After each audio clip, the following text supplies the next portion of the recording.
This week's Minute with Drexel comes to us all the way from New England, where Drexel was inspired by a garden to reflect on how we choose to live our lives and make a difference in the world. Here's this week's Minute with Drexel.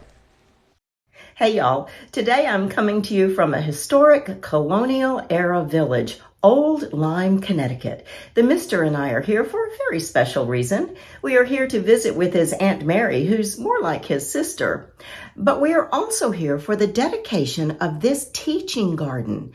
The garden was constructed through the efforts of the historic Grace Episcopal Church and is named for the Mister's grandfather, his Aunt Mary's dad. You see, the Reverend Willie Louis Matthews was a very special man who, according to his family, used gardening to teach many things to his children and grandchildren.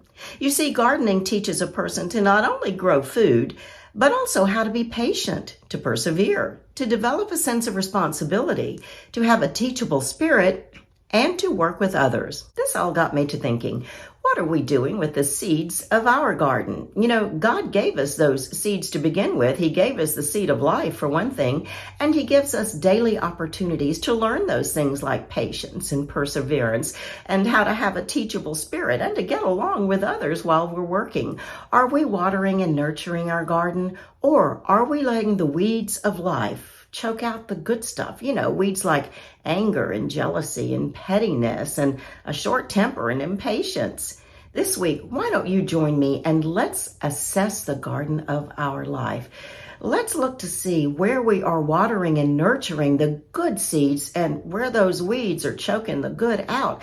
And let's find a way to get rid of those weeds so that we can live a better life for God, for others, and for ourselves. And just like this church will use the teaching garden to teach people how to grow their own food, consider how you might teach others to grow a good life, perhaps by simply being a good example in the life you lead.